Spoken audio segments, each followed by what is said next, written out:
Assalamualaikum warahmatullahi wabarakatuh. Nama saya Asari Yusuf. Mau mempresentasikan tentang KTI yang telah saya buat. Judul KTI ini adalah gambaran pengetahuan tentang Dagu Sibu Obat pasangan suami istri di Villa Gading Harapan 2, Kecamatan Tambun Utara, Bekasi, Jawa Barat, periode Januari sampai Juli 2021.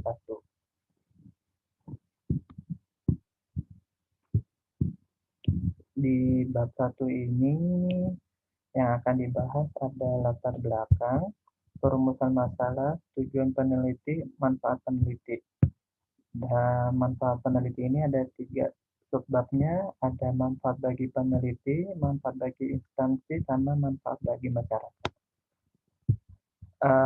Dari yang latar belakang dulu, latar belakang membuat judul KTI ini, obat adalah bahan atau paduan bahan termasuk produk biologi yang digunakan untuk mempengaruhi atau menyelidiki sistem fisiologi atau keadaan patologi dalam rangka penetapan diagnosis, pencegahan, penyembuhan, pemulihan, peningkatan kesehatan, dan kontrasepsi untuk manusia.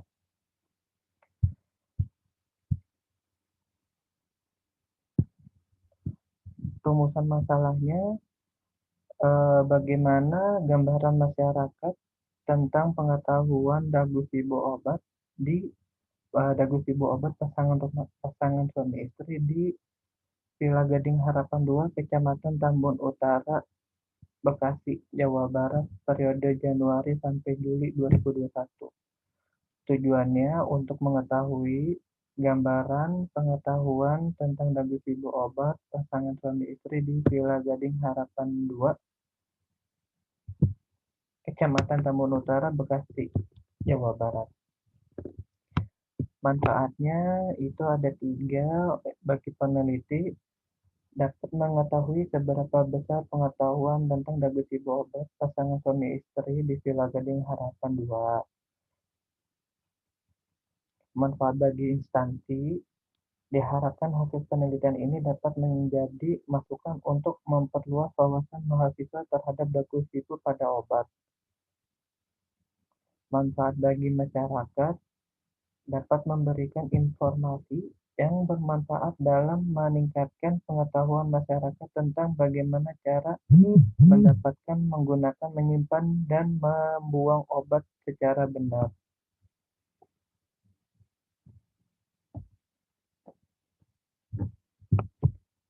Terus ada bab 2-nya.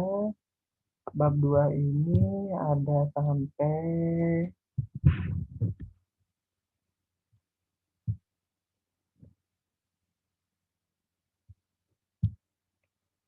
F landasan teori. Dari pengetahuan dulu, dari yang pengetahuan. Pengetahuan itu ada definisi sama tingkat pengetahuan. Definisi pengetahuan adalah hasil dari tahu, dan ini terjadi setelah seseorang melakukan pengindaran terhadap suatu objek tertentu. Tingkat pengetahuan itu ada tahu, memahami, aplikasi, analisis, sintesis, dan evaluasi. Tahu diartikan sebagai mengingat suatu materi yang telah dipelajari sebelumnya. Memahami sebagai suatu kemampuan untuk menjelaskan secara benar tentang objek yang diketahui dan di mana dapat mempresentasikan secara benar. Aplikasi itu kemampuan untuk menggunakan materi yang telah dipelajari.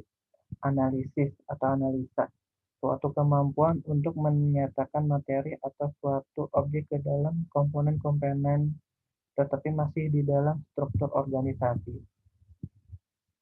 Sintesis menunjukkan pada suatu kemampuan untuk melaksanakan atau menghubungkan bagian-bagian di dalam suatu keseluruhan yang baru. Sama evaluasi. Evaluasi ini berkaitan dengan kemampuan untuk melakukan justifikasi atau penilaian terhadap suatu materi atau objek. Terus yang ketiga, kriteria tingkat pengetahuan itu Eh, ada tiga ya, ada baik, cukup, dan kurang. Biasanya baik itu 76 sampai 100. Kalau kurang itu dari 56 sampai 75. Kalau yang kurang itu di bawah 55.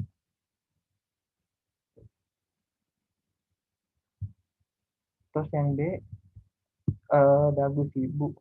Dagu sibuk itu ada dagu sibuk. D-nya itu dapatkan. Di mana kita bisa mendapatkan obat? Bisa dari apotik, instalasi farmasi rumah sakit, puskesmas, klinik, praktek bersama, atau toko obat. Apotik.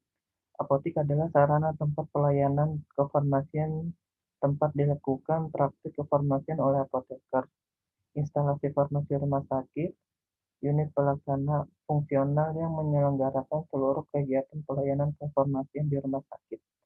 Puskesmas, unit pelaksana teknis dinas kabupaten atau kota yang bertanggung jawab menyelenggarakan pembangunan kesehatan di suatu wilayah kerja.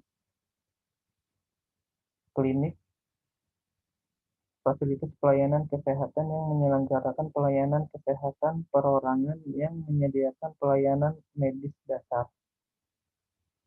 Toko obat, sarana yang memiliki izin untuk menyimpan obat-obat bebas terbatas untuk dijual secara eceran.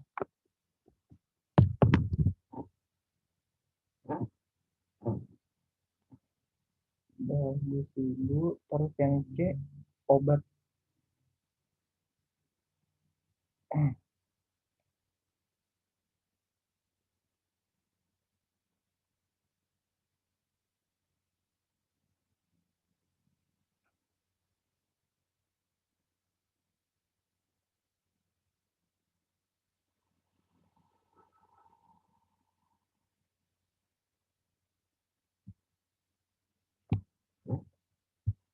Jadi yang kedua itu gunakan.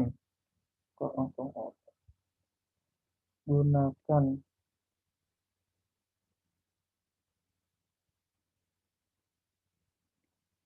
Gimana penggunaan obat berpedoman kepada pengguna obat rasional yang mengacu prinsip itu tepat diagnosa, ketepatan indikasi pengguna obat, tepat pemilihan obat, tepat dosis, cara dan nama penggunaan, pemberian, tepat pemberian informasi kepada pasien mengenai secara penggunaan obat dan penyimpanan.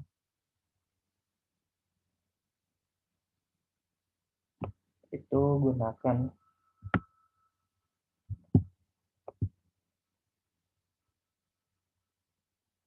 Penggunaan itu ada beberapa tipe. Cara pertama ada cara minum obat sesuai anjuran tertera pada etiket atau brosur.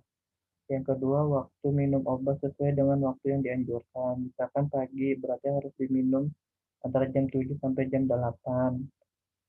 Kalau siang berarti sekitar jam 12 sampai jam 13. Kalau sore berarti jam 17 sampai jam 18. Kalau malam berarti jam 22 sampai jam 23. Terus yang ketiga, aturan minum obat yang tercantum dalam etiket harus dipatuhi. Bila tertulis 1 kali 1, berarti sehari 1 kali 1 tablet, berarti obat tersebut harus diminum waktu pagi hari atau malam hari, tergantung dari resep obat tersebut. Terus, apabila 2 kali 1, artinya sehari 2 kali 1 tablet, berarti obat tersebut harus diminum pada pagi hari dan malam hari.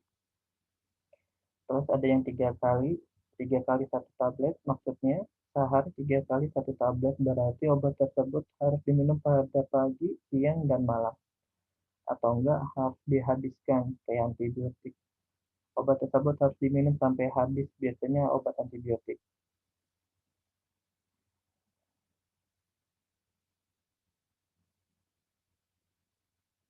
Terus simpan.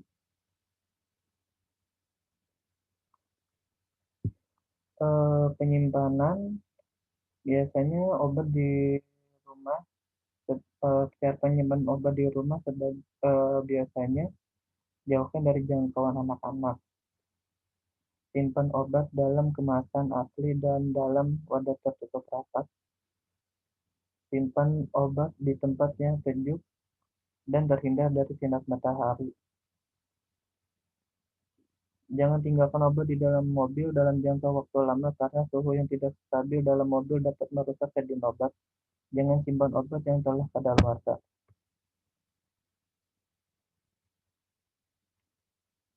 Terus ada cara penyimpanan secara khusus. Tablet dan kapsul, jangan menyimpan tablet atau kapsul di tempat yang panas atau lembab. Sediaan cair, obat dalam bentuk cair jangan disimpan dalam lemari pendingin atau freezer agar tidak beku, kecuali disebutkan pada etiket atau kemasan obat. Biasanya sirup itu disimpan di kulkas atau nggak bagian dinding.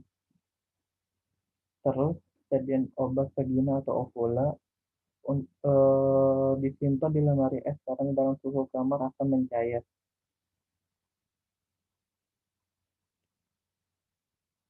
Buang. Cara pembuangan obat yang benar, hilangkan semua label dari wadah obat. Hal ini berfungsi untuk melindungi identitas dan privasi mengenai keadaan kesehatan kita. Terus, untuk kapsul, tablet, atau bentuk padat lain, hancurkan dahulu dan campur obat tersebut dengan tanah atau bahan kotor lainnya. Masukkan plastik dan buang ke tempat sampah. Untuk obat berbentuk sirup, buang sirupnya terlebih dahulu. Buang sirupnya atau buang isinya langsung ke dalam saluran pembuangan air. Akan tetapi untuk sirup yang mengandung antibiotik, buang isinya bersama wadah dengan menghilangkan label ke tempat sampah. Terus itu yang B yang double ribu, ini C obat.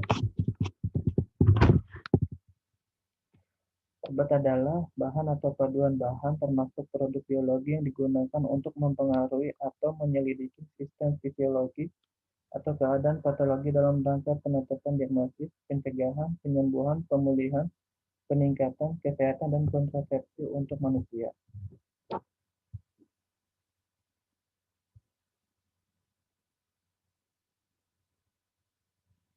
Terus ada kuesioner, teknik pengumpulan data yang dilakukan dengan cara memberikan sejumlah pertanyaan atau pertanyaan tertulis kepada responden untuk dijawab. Uji validitasnya,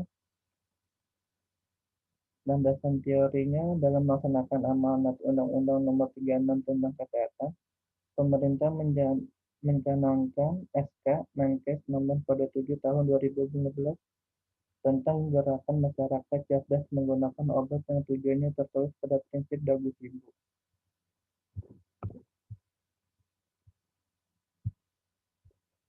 Terus bab 3 ini ada Kak.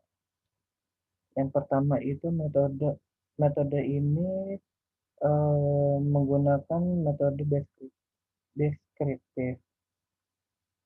Kerangka konsepnya pengetahuan tentang WGIMBU obat di Villa Gading Harapan 2. Definisi operasionalnya itu ada variabel. Variabelnya itu ada tablet, sirup, tetes mata, tetes telinga, suppositoria.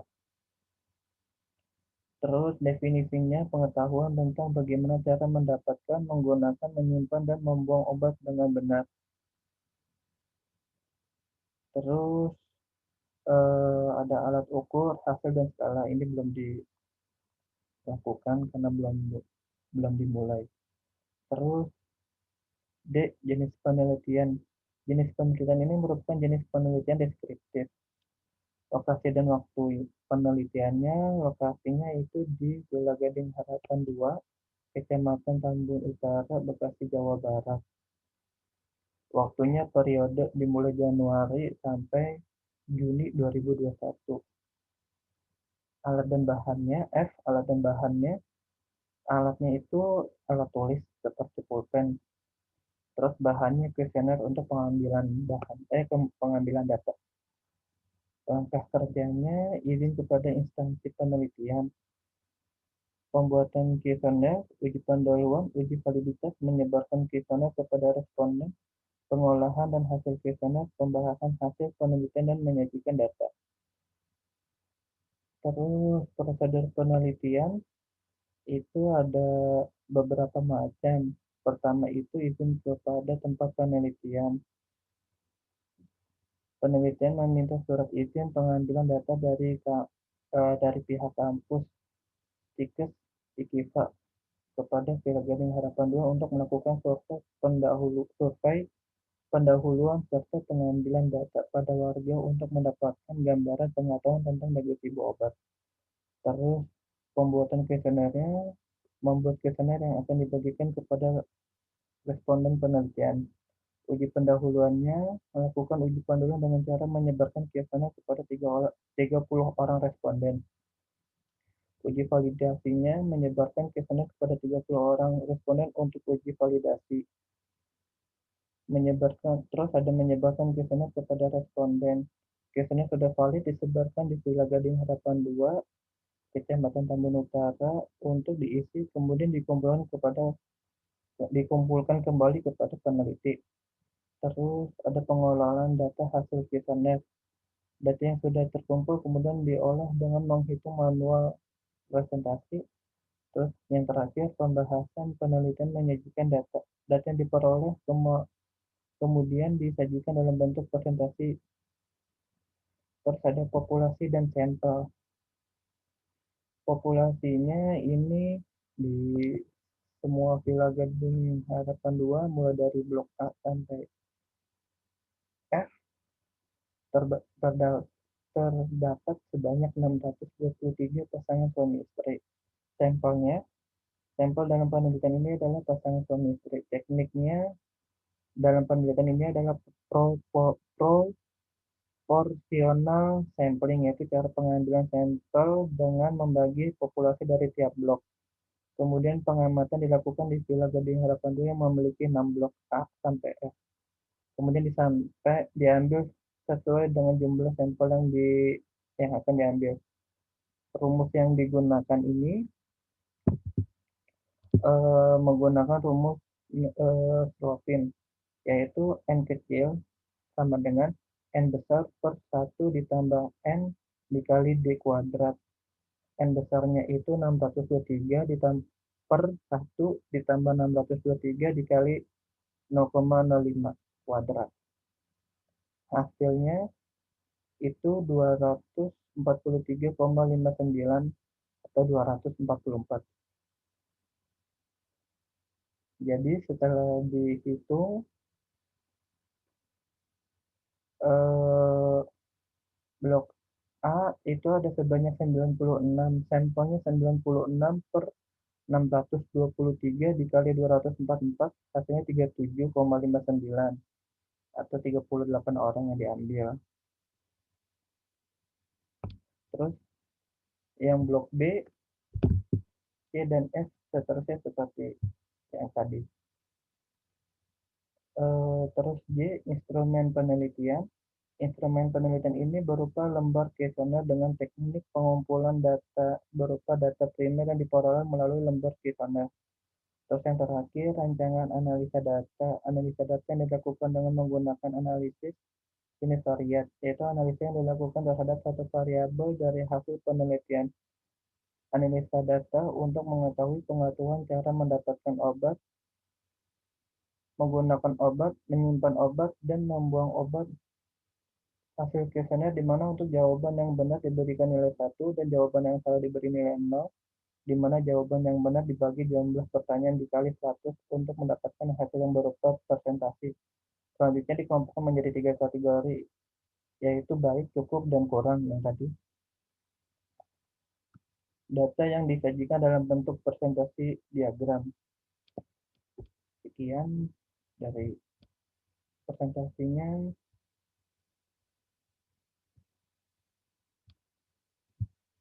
Terima kasih. Saya akhiri. Assalamualaikum warahmatullahi wabarakatuh.